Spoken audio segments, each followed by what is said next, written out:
다음 주가 부부주일, 5월은 가정의 달이라고. 그래서 그렇게 5월 달에는 가정을 특별히 생각해보는 그런 달로 우리 할마다 이렇게 보내고 있습니다. 자, 오늘은 그래서 특별히 이 효도 문화에 대해서 한번 생각해 보려고 하겠습니다. 세상, 이 우리들 인생, 세상의 삶에서 가장 중요한 가치가 무엇일까? 여러 가지로 많은 가치가 있을 것입니다. 우리 믿는 신앙인들에게 있어서야 최고의 가치, 가장 중요한 것은 믿음이지요. 신앙생활입니다.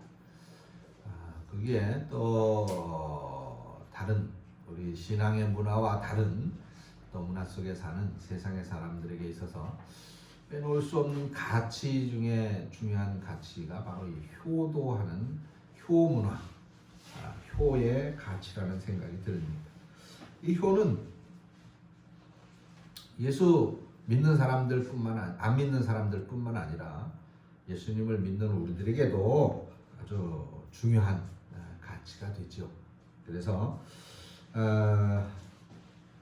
우리가 성숙한 신앙인의 모습을 갖추어가면 갖추어갈수록 모든 면에서 특히 물론 하나님께 대한 신앙의 면에서 성숙도 되지만은 그것뿐만 아니라 하나님께서 창조하신, 하나님이 사랑하신 사람과의 관계 속에서 좁히면은 가족 구성원들 속에서, 부모 형제 속에서, 부부 속에서 아마 좀 더 성숙된 그런 관계의 가치를 형성해 나가는 것이 중요할 것이라고 생각이 됩니다.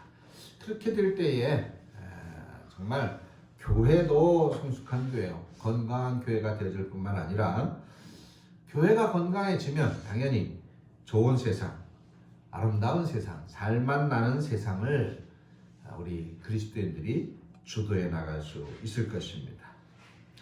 예로부터 우리나라를 동방예의지국이라고 말을 했죠.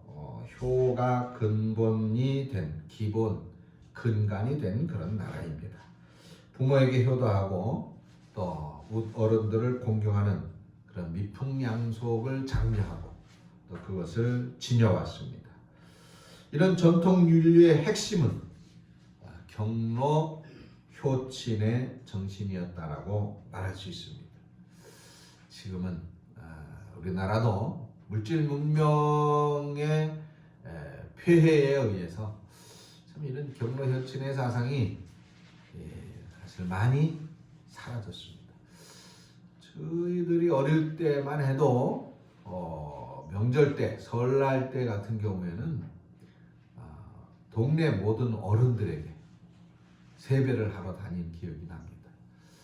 집집마다 내 일가 친척은 아니더라도 그 동네에 어른들은 찾아가서 세배를 드리면서 건강하시기를 이렇게 기원하는 그런 문화가 있었죠. 지금은 완전히 사라져 버렸습니다만은 그나마 이제 집안의 어른들, 그것도 현대는 직계 어른들에게 베끼는 세배를 안 하죠.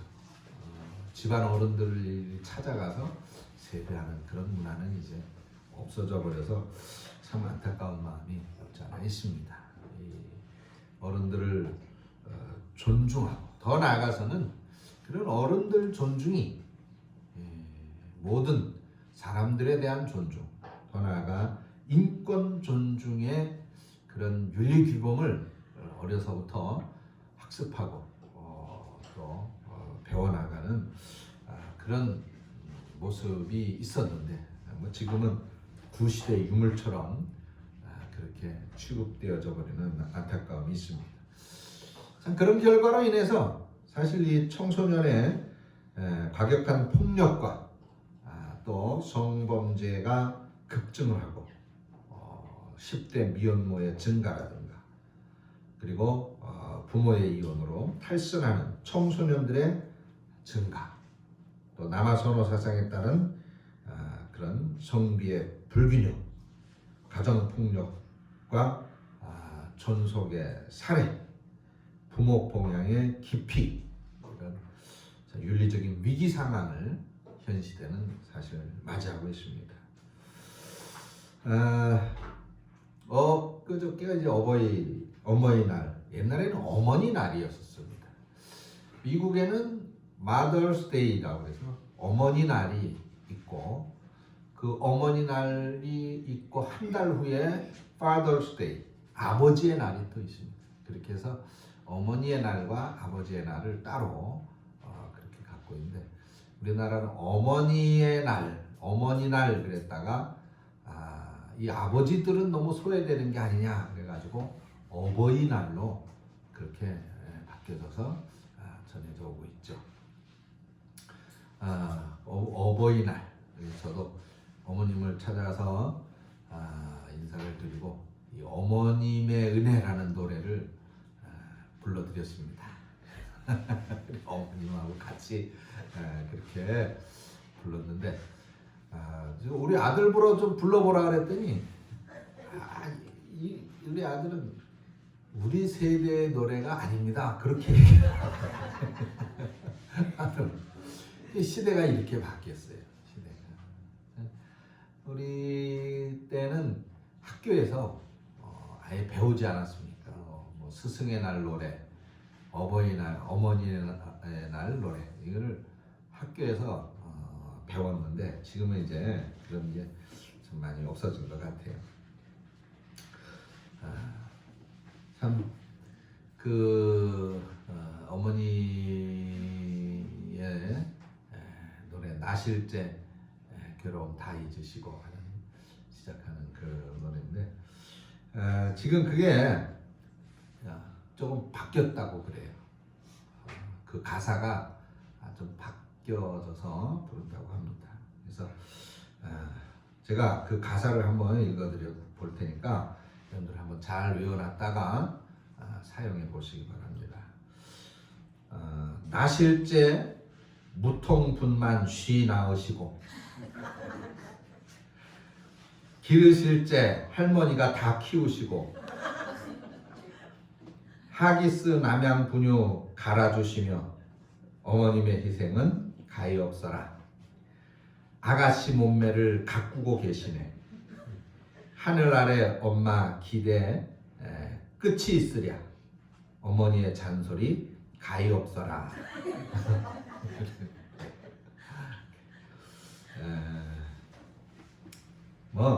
이 시대의 그런 아이들의 잘못된 성향을 한편으로 좀 아쉬워하고 안타까워하는 그런 글이기도 합니다만은, 아무튼 가정에서 이런 효도 문화가 계승되고 발전돼서 사회가 안정되고 좋은 사회로 만들어야 될 텐데, 너무 이 버릇없는 아이를 가정에서 만들고 있는 것은 아닌가 하는 걱정이 됩니다. 요즘에는 부모님께 이렇게 인사를 하지조차도 않는다는 것입니다. 부모님께 존댓말보다는 반말을 하고, 부모 옆에서 버젓을 들어놓아서 텔레비전을 보고, 리모컨을 가지고 자기 마음대로 화면을 바꾸는 그런 아이들이 되어져 버렸다는 것이죠. 부모의 물건을 함부로 다루고, 또 외출했다 돌아와도 부모님께 인사하지 않습니다. 식사할 때 부모님보다 먼저 수저를 들고, 맛있는 거는 자기 혼자 먹는다는 것이죠. 부모님이 일을 시키면 짜증을 내고, 또 즉시 행동하지 않고, 부모가 다 해주기만을 바란다는 것입니다. 우리는 그조차도 요즘이니까, 요즘 시대의 아이니까 라고 생각하면서 가르치지 않는다는 것입니다. 또 우리 그리스도인들은 이런 잘못됨을 바로 잡으면서 효도하는 자녀로 길러야 됩니다. 또 우리 스스로가 효도하는 자녀가 되어져야 됩니다.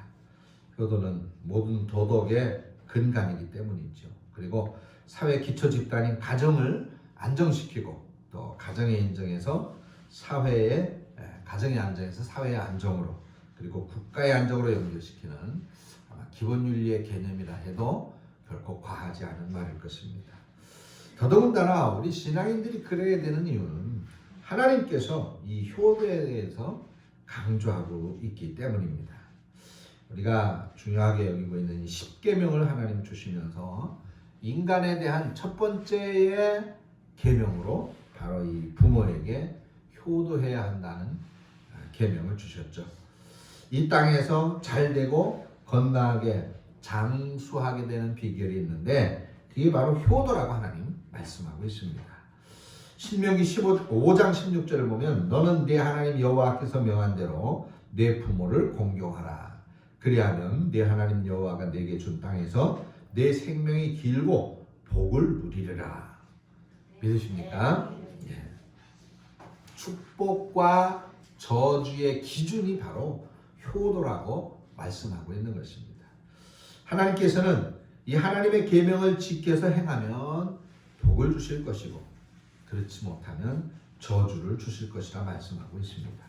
그러니까 하나님 백성의 효도는 그것을 지키느냐 지키지 않느냐에 따라서 선민으로서 하나님의 보호와 축복을 받는 사람으로 사느냐 아니면 하나님의 저주를 받아 멸망하는 존재가 되느냐 하는 이 긴장과 준엄함이 내포된 계명이라고 말할 수 있습니다.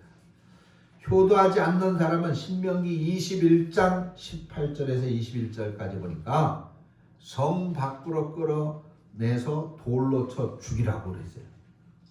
또 잠언서 30장 17절을 보니까 아비를 조롱하며 엄히 순종하기를 싫어하는 자의 눈은 골짜기의 까마귀에게 쪼이고 독수리 새끼에게 먹히라 그랬습니다.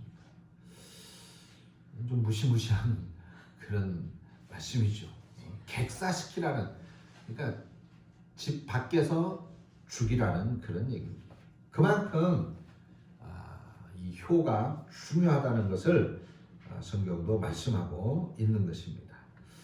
자, 그러면 우리가 어떻게 이 효도하는 문화를 계승하는 그런 좋은 세상을 만들 수 있을까? 먼저 우리는 효도는 반드시 지켜야 되는 하나님의 절대 명령이다. 그렇게 받아들이는 믿음이 중요합니다. 그래도 하나님께서 성경에서 분명하게 말씀하고 있는 것이기 때문에 사람은 모든 것을 유익과 편리를 따라 또는 쾌락을 따라서 이 윤리적인 판단도 또 그 가치도 바꾸어버리는 시대에 우리는 살아가고 있습니다. 그래서 효라는 것도 자신에게 유익이 될 때면 효를 한다는 것이죠. 그래서 요즘은 아예 우리 부모님들의 세계에서 자식에게 절대로 유산을 다 물려주지 말고 죽을 때까지 꼭 챙기고 있으라는 말이 있지 않습니까? 아니 그거는 당연한 말이 되어져 버렸어요. 왜? 다 물려주고 나고 부모님들이 빈털터리가 되어지면 그때부터 자식이 안 찾아온다는 것이죠. 안 돌아본다는 겁니다. 근데 부모가 손에 쥐고 있으면 돌아가실 때까지 열심히 찾아와서 부모를 공양한다는. 그래서 조금이라도 인정을 받아야 그 부모님이 돌아가실 때 상속을, 유산을 더 많이 받을 수 있기 때문이죠. 그래서 지금은 그것이 이 시대에 자식들이 부모에게 잘하게 하는 하나의 중요한 방법이 되어져 버린 겁니다. 우리 어르신들 자식들에게 몽땅 다 주면 안 돼. 조금 남겨갖고 있어. 주머니가 볼록하게 좀 갖고 계셔야 자식들이 마지막 다할 때까지 최선을 다한다는 겁니다. 그래서 우리 어머님도 조금 갖고 안 줘. 잘하시는 거예요. 그렇게 하셔야 됩니다. 아예 어느 자식이 부모가 10억, 100억 이걸 유산으로 가지고 있으면서 유산으로 주겠다 하면 그 부모에게 잘하지 않을 자식이 어디 있겠어요? 잘할 수밖에 없겠죠. 그래서 지금 시대는 부모를 존중해서, 존경해서, 사랑해서 더 나아가서는 다른 아무런 이유가 없습니다. 단지 부모님이기 때문에 효를 다해야 된다라고 하는 그런 생각을 가진 사람들이 적다는 것이죠. 그러나 오늘 부모를 모시고 있는 우리 성도님들이라면 부모에게 부모이기 때문에 그 부모님이 나에게 뭘 해줬느냐, 그 부모님이 나에게 무엇을 주었느냐 그런 것이 아니라 부모이기 때문에 효를 하는 그런 주의 권속들이 되어지시기를 축원합니다. 네. 이게 하나님이 우리 인간에게 주신 중요한 계명이기 때문이기도 합니다. 에베소서 6장 2절로 3절 말씀에도 내 아버지와 어머니를 공경하라. 이것이 약속이 있는 첫 계명이니 이로써 내가 잘되고 땅에서 장수하리라. 믿으십니까? 이거는 인권을 무시하는 계명이 아니에요. 인간이 인간답게 살도록 우리에게 주시는 계명입니다. 세상을 좋게 만드는 기본이 되는 계명인 거예요. 그래서 우리 신앙인들은 어떤 경우에도 하나님의 명령이기 때문에 절대적으로 효도해야 되는 것이고, 두 번째는 그가 어떤 부모이기 전에 나를 낳으시고 길러주신 부모이기 때문에 거기는 어떤 조건이 있어서는 안 됩니다. 있을 수도 없는 거예요. 부모이기 때문에. 그래서 어떤 조건이나 상황이나 이해타산의 문제가 아니라 하나님의 명령이고 나의 부모이기 때문에 효도하는 그런 우리 성도님들이 되어주시기를 축원드립니다. 오늘 성경에 이 시어머니인 나오미라고 하는 여인이 나와요. 나오미. 그 남편은 엘리멜렉이죠. 베들레헴에 살던 사람들입니다. 근데 이 베들레헴에 크게 흉년이 들어서 먹을 것이 없었어요. 그래서 하는 수 없이 모압 땅으로 이민을 가게 됩니다. 이 모압 땅이 아마 조금 더 나은 풍요로운 삶이 있었을는지 모르겠어요. 그래서 아무튼 모압 땅으로 갔어요. 그래서 아들 둘을 모압 여인들하고 결혼을 시키고 거기 살았는데 아마 남편이 죽었습니다. 또 아들도 또 하나는 아들이 죽었어요. 잘 살려고 이민을 갔는데 비참한 상황에 놓이게 되고 만 겁니다. 10년 만에 남편도 죽고 아들도 죽었어요. 둘이 다 죽었습니다. 그 이제 이 모압 땅에서 더 이상 어떻게 살아갈 방법이 없는 극한 상황에 도달한 거예요. 그래서 이 어머니 나오미는 나라도 그나마 피부치가 있는, 그나마 친척이 있는 가나안 땅으로 돌아가야 되겠다 결심을 합니다. 그리고 모압 여인인 두 며느리들은 또 그 가나안 땅이 이 두 며느리들에게는 낯선 땅이잖아요. 거기야말로 외국이잖아요. 그러니까 이 두 며느리는 그냥 이 모압 땅에서 새 인생을 찾아 살도록 그렇게 해야 되겠다라고 결심을 합니다. 아마 이 나오미가 그런 결심을 한 거에는 많은 생각을 했겠죠. 하나님의 약속의 땅인 이 가나안을 버리고 조금 상황이 어려워졌다고 해서 이 모압이라고 하는 곳으로 이사를 온 그것부터가 잘못됐다라고 깨달았기 때문일 것입니다. 그래서 그 오늘 보면 13절을 보면 여호와께서 자신을 치셨다. 그러니까 여호와께서 자신을 치셨다라고 말하고 있는 것은 뭐예요? 내가 잘못을 했기 때문에 하나님께서 여호와께서 지금 나의 잘못을 책망하고 계신 것이다. 그렇게 판단하고 있는 거죠. 내가 모압에 온 것 자체가 잘못된 것이다. 좀 어려워졌더라도 하나님의 약속인 땅인 이 가나안에서 내가 견디고 이겨냈어야 된다라고 하는 생각을 하게 된 것입니다. 그래서 하나님의 백성은 가나안 땅을 에서 살았어야 된다는 것을 이제 다시 깨달았죠. 그래서 신명기 23장 3절의 말씀을 보면 암몬 사람과 모압 사람은 여호와의 총회에 들어오지 못하리니 그들에게 속한 자는 10대뿐 아니라 영원히 여호와의 총회에 들어오지 못할 것이다 라고 하는 말씀을 떠올리게 되었을 것입니다. 그래서 내가 살기 위해서 모압 땅에 왔지만 이곳은 저주의 땅이구나. 내가 정말 살기를 원한다면 가나안 땅으로 다시 돌아가야 되겠다라고 생각을 한 것입니다. 자, 그래서 이 발상의 전환, 돌이킨 이 순간으로부터 이제 나오미의 인생이 회복되기 시작을 하게 됩니다. 아무튼 며느리들에게는 이제 돌아가라. 그러니까 큰 며느리는 예 알겠습니다 하고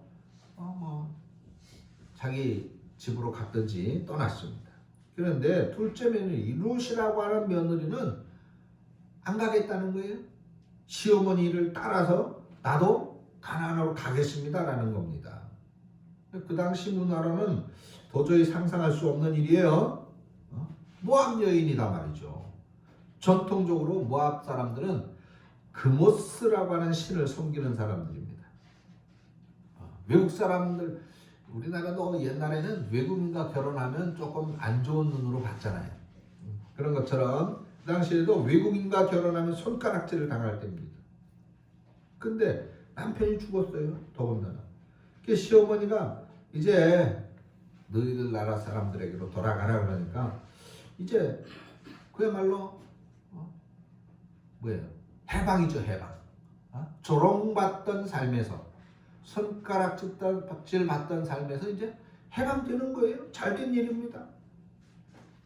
또 어머니에게는 이 따라가겠다라고 하는 롯이 짐이 되는 거예요. 미래가 보장된 것이 아닙니다. 이 며느리와 같이 가서 이 며느리에게 같이 먹고 살 것도 걱정이지만 또 이 며느리에게 남겨줄 것도 아무것도 없습니다.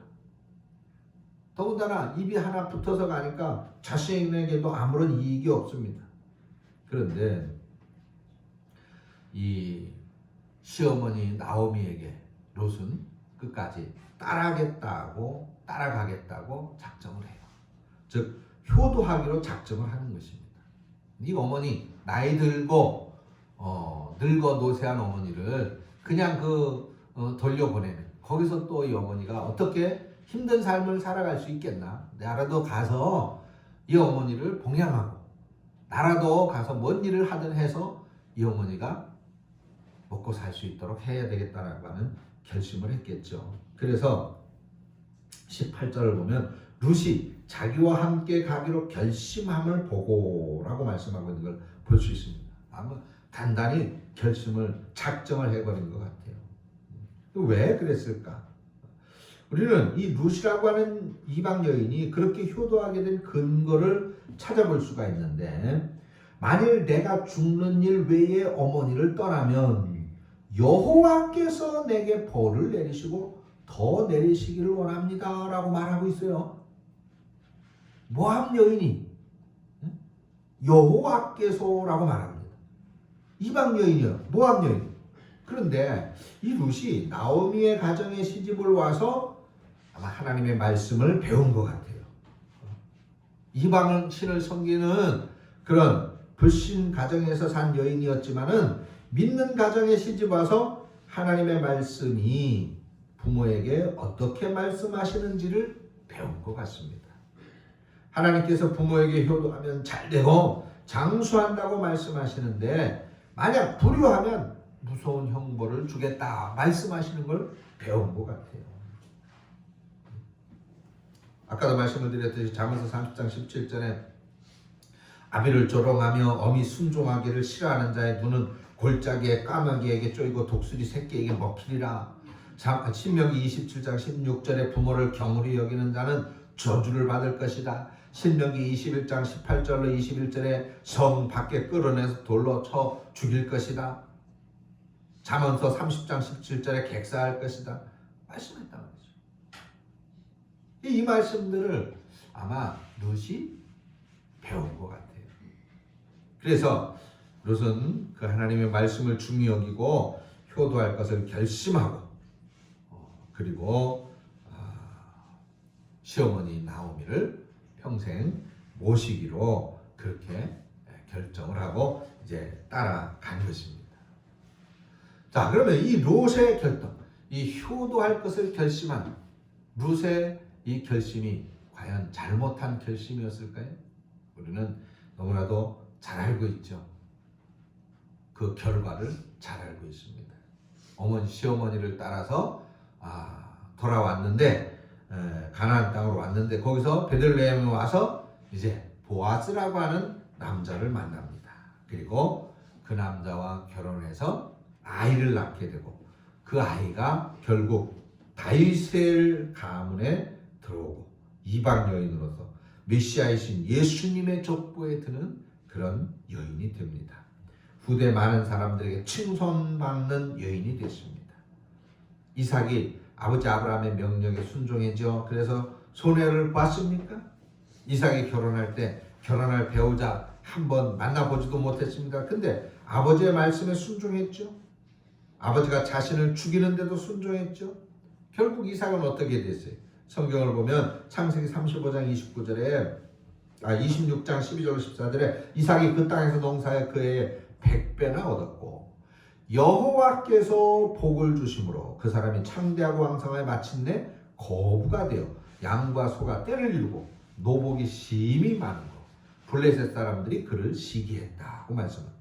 그렇게 아버지에게 순종하고 아버지의 말씀을 따른 이삭이 잘 되었다는 얘기입니다. 잘 되었을 뿐만 아니라 장수했단 말이에요. 그래서 아브라함이 175세까지 살았고 야곱이 147세까지 살았는데 이삭은 180세까지 살았던 것을 성경을 통해 볼 수가 있습니다. 감리교의 창세자인 요한 웨슬레의 어머니 수산나는 자녀가 무려 19명이었었어요. 가난한 가운데 이 많은 아이들을 기르는데 얼마나 힘들었겠습니까? 근데 아이들을 다 훌륭하게 그렇게 양육을 시켰어요. 이 어머니가 그렇게 이 수산나가 유명하지 않아요? 여러분들 다 잘 아시죠? 이 수산나가 자녀들을 어떻게 그렇게 잘 양육할 수 있었는가 그 비결을 묻는데 딱 나는 아이들에게 오직 한 가지만 가르쳤습니다. 그것은 무엇이라고 했습니까? 오직 하나님께 순종하는 것만 가르쳤습니다. 다른 것이 없어요. 하나님께 순종만 가르쳤습니다. 그랬더니 아이들이 하나님의 말씀 안에서 이렇게 바르게 성장했습니다. 라는 것입니다. 그러면서 2살 전에 순종을 배우면 부모에게도 선생에게도 하나님에게도 순종할 수 있습니다. 라고 했다는 것입니다. 2살 전에 순종을 가르치는 길이 그 자녀가 영원히 효를 행하며 살게 하고 복을 받게 되는 길이라고 하는 것입니다. 그러므로 우리는 효를 절대시 여기고 또 거기에 하나님의 말씀에 순종하는 저와 여러분들이 되시기를 축원합니다. 또 우리는 모든 상황을 하나님과 관련시키는 관련적 사고로 그 효도 문화를 계승해야 됩니다. 사람들이 효도하지 못하는 이유가 있어요. 지금의 어려운 상황만 보기 때문입니다. 그 상황만을 분리시켜서 생각하기 때문이에요. 사람의 사고에는 최종적 사고와 관련적 사고가 있습니다. 최종적 사고라고 하는 것은 한 사건 한 사건을 별도로 분리시켜서 생각하는 거예요. 단편적으로 생각하는 겁니다. 눈앞의 것만 바라보는 것입니다. 근데 관련적 사고라는 것은 모든 것을 목적과 관련해서 생각하는 사고입니다. 그러니까 입체적 사고 또는 초월적 사고라고 말할 수 있습니다. 사랑하는 사람이 생기면 사람들은 모든 것을 그 사람과 관련시켜 생각합니다. 결혼 계획, 신혼 계획, 자녀 양육 계획, 모든 것들을 자기 혼자 세우지 않고 사랑하는 사람과 관련시켜서 계획을 세우는 것입니다. 믿음도 예수님을 믿기 전에는 하나님과 관계없이 모든 걸 생각했죠. 근데 예수님을 영접해서 신앙인이 되면 모든 것을 이제 하나님과 관련시켜서 생각하게 되는 것이에요. 부모님에 대한 효도도 마찬가지입니다. 지금 어려움 당한 부모님만 생각하는 것이 아닙니다. 모든 것을 부모님과 관련하여 생각할 때 가능하다 말이죠. 나를 길러주시고 나를 위해서 희생하신 그런 부모님. 무엇보다 이 부모님과 관련되어진 모든 것들을 연관시켜서 생각해야 되고, 더 나아가서 우리는 하나님과 관련시켜서 생각하는 것입니다. 하나님과 관련시켜서. 지금의 상황이 하나님과의 관계 속에서 어떤 관계가 있느냐, 어떤 의미가 있느냐, 지금의 상황 속에서 하나님이 원하시는 것이 무엇이겠느냐를 생각하는 겁니다. 그렇게 생각할 때 하나님께서는 우리의 마음속에 우리들의 양심을 통해서, 우리 마음속에 바른 마음을 통해서, 바른 생각을 통해서, 정한 마음을 통해서 우리에게 말씀해 주시고 어떻게 해야 될 것을 알려주신다고 말이죠. 아마 여러분들도 다 경험하셨을 것입니다.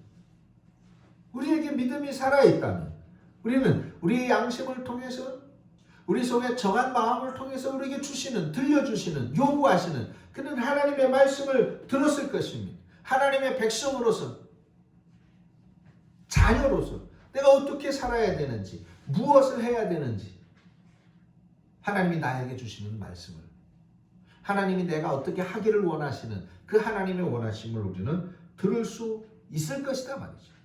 그것은 구약 성경에서, 신약 성경에서, 말씀에서 어떻게 하나님이 말씀하시는가 그걸 몰라도,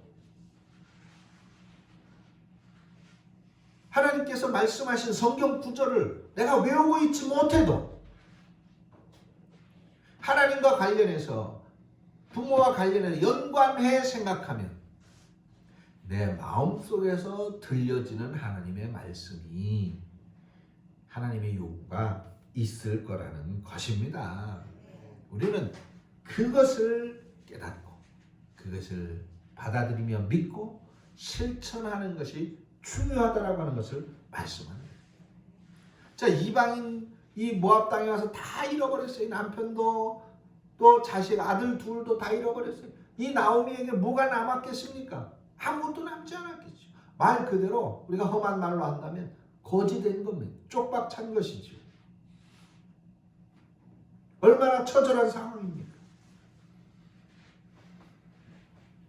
그런데 외모로 볼 때 볼품없는 부모일지라도 하나님과 관련하여 생각할 때는 내가 섬기고 모셔야 될, 공경해야 될, 효를 해야 될 부모다 이 말입니다. 그러니까 룻은 이 부모를 버릴 수가 없는 거예요. 안 따라갈 수가 없는 것이죠. 그래서 어머니가 가는 곳에 나도 가고, 어머니가 유숙하는 곳에 나도 유숙하겠습니다. 이거 당연하게 나올 수밖에 없는 생각인 것입니다. 그런데 관련하여 생각하지 않으면 룻이 대단하다, 위대하다 그렇게 말하게 되는 것이죠.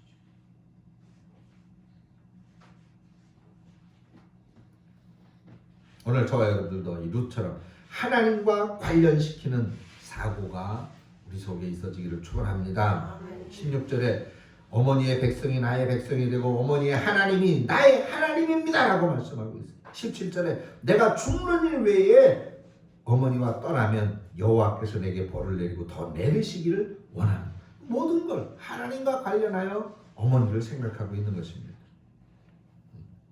그래서 우리 효도라고 하는 것도 그냥 단순하게 어머니 아버지만 보지 말아야 돼요. 뭐 어머니든 아버지든 서로의 관계 속에서는 섭섭한 일도 있을 수 있고 아픔도 있을 수 있고 원망도 있을 수 있습니다. 그런데 그냥 단순히 어머니 아버지로만 보지 아니하고 하나님께서 나에게 주신 어머니, 하나님께서 나에게 주신 아버지, 바로 그 아버지, 그 어머니를 통해서 하나님께서 나에게 복을 주시기 원한다고 믿을 때 우리는 룻처럼 마땅히 해야 될 일이다라고 확신하게 되는 것입니다.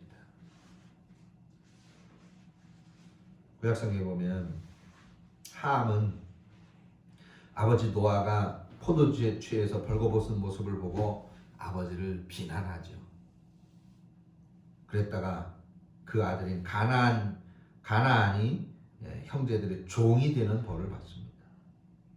다윗의 아들 압살롬을 보세요. 아버지 다윗을 죽이고 왕이 되기 위해서 역모를 꾸몄다가 결국 비참한 죽음을 당하지 않습니까? 상수리 나무에 머리털이 걸려서 공중에 매달려 있다가 다윗의 부하인 요압에 의해서 죽음을 받습니다. 어떤 경우에도 하나님과 관련시켜 효도해서 효도 문화를 계속적으로 계승하는 그런 저와 여러분들이 되어야 할 것입니다. 이렇게 효도하는 것은 하나님의 명령이며 또 창조 질서의 근원입니다. 우리 신앙인이 마땅히 가르쳐야 될 일인 것입니다. 인간 중심의 효도가 아니라 하나님 경외의 효, 순종의 효, 공경의 효, 화목의 효를 우리 삶의 현장에서 실천해야 될 것입니다. 요셉처럼 소망을 이뤄서 효도하는 자녀가 됩니다. 셈과 야벳처럼 부모의 허물을 덮어주는 자녀가 되어야 됩니다. 부모님을 무시하지 말아야 됩니다. 부모님에게 예의를 지켜야 됩니다. 부모님을 위해서 기도해야 됩니다. 부모님의 노후를 보살펴 드려야 됩니다. 우리 부모는 어떤 상황에 있든지 우리에게는 오직 유일하신 분이기 때문입니다. 그 어떤 분과도 비교할 수 없습니다. 더더군다나 하나님께서 우리에게 명령하고 있는 것이기 때문입니다. 그래서 우리 대광의 모든 가족들은 이 효를 실천하고 또 효를 자녀들에게 교육하고 개선시키되 하나님 안에서 마땅히 당연히 반드시 해야 될 일임을 가르치고 또 실천하여 하나님께서 약속하신 복의 주인공들이 되어주시기를 주님의 이름으로 축원합니다. 기도하겠습니다. 하나님 아버지, 오늘도 귀한 말씀을 통해서 우리의 마땅한 삶의 길을 깨닫게 하시고 또 가르쳐 주시니 감사합니다.